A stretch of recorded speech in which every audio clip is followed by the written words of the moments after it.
Okay, the third and final section of review is over the skeletal system that you'd see on page 911, and then we had added some extra structures or bones on there.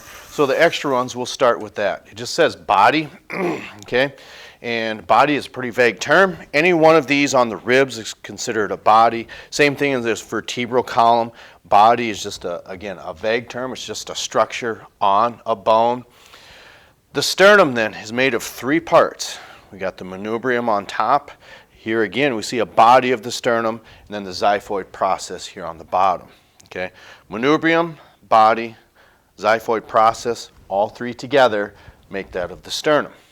Okay, then these bones of the skull, frontal was yesterday, occipital was yesterday, parietal was yesterday, and then the additions is the thoracic vertebrae. And that is what you would see on that of page 911. You have your cervical vertebrae are on there, and then so are your lumbar. It's just that what we see in the middle is that of your thoracic vertebrae, and that's where your ribs actually attach to. Okay, so let's see here.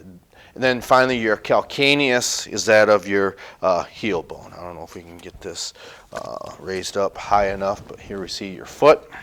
Okay, it's probably not very comfortable for this specimen that we see here, but it works. Okay, so on the back here, we see your heel bone. That's called your calcaneus. Okay, then as we move forward, the rest of those are your extras that we saw, that we wrote down on the board.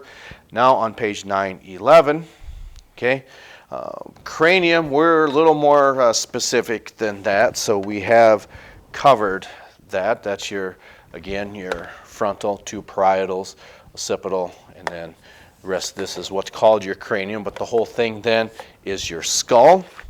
Mandible is what we see down here. Here's your mandible. Cervical vertebrae is on your neck here. And let's see, your clavicle, not your collarbone, but your clavicle is right here. Okay, scapula, that's actually on the back side. If you remember from the first presentation, we were talking about your two divisions of your skeletal system, the axial and appendicular, to where, yes, this is actually part of your appendicular skeleton, even though it's attached to the axial portion, because this forms what's called your sternoclavicular joint. Okay, even though it's on the scapula here, the head of the humerus actually fits up into what we call the glenoid cavity, and that's portion of the scapula here, or shoulder blade. Some people refer to that as the common name of a shoulder blade. Ribs, of course, we have right here. We didn't break them down into true, false, or floating, just knowing them as the ribs. The humerus is the top forearm bone. Okay, and then when you're standing in anatomical position, like you see the individual's right hand on page 911, the thumb side is called your ulna, and your radius is on, or excuse me, your pinky side is your ulna, and your thumb side is your radius, because as you make that type of turn, well then this radius floats around that of the ulna, and that's why it's called the radius.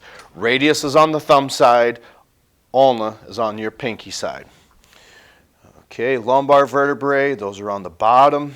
Okay, radius, ulna, we went over that. Pelvis is just what you see here in the hips.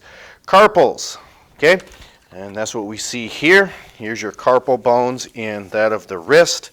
It's actually covered up by this glove, and he's missing his other hand here. But here you see in the wrist, those are your carpals. Then metacarpals are the first portion of your fingers up here. Again, is your metacarpals.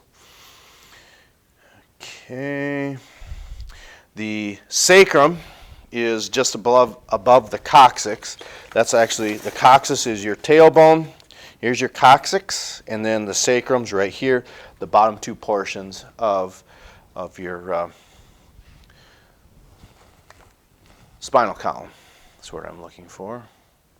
Okay, so sacrum is right here, and here's your coccyx. Okay, And then moving forward, let's see here.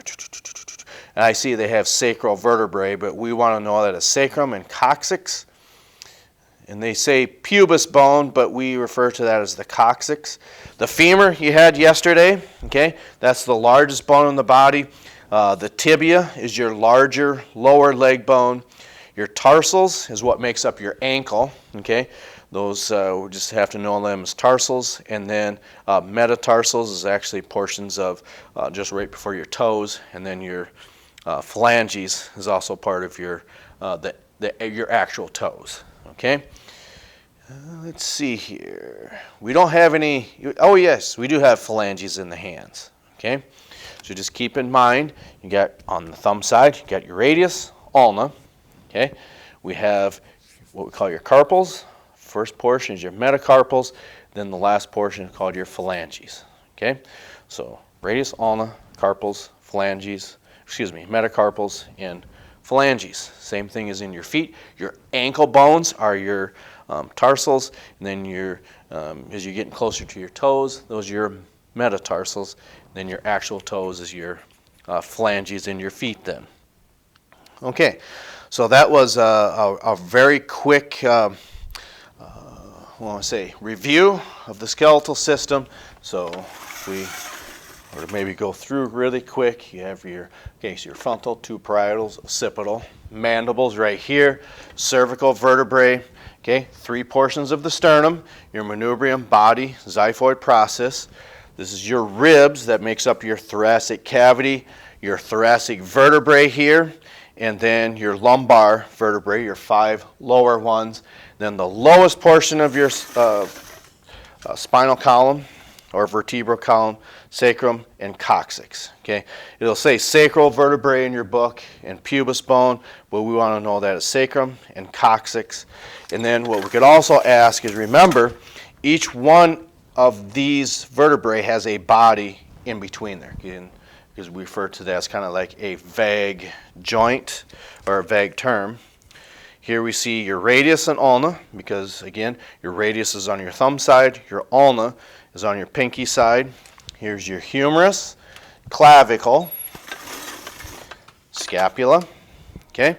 And then the largest bone, the femur, and then the larger lower leg bone is your tibia, and the non-weight bearing bone is your fibula.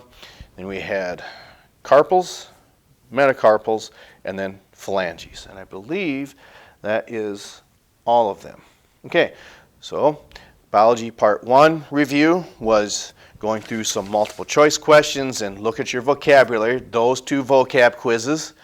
Okay, part 2 of your review dealt with your muscular system and different muscles that we had talked about, and we went through over on the overhead.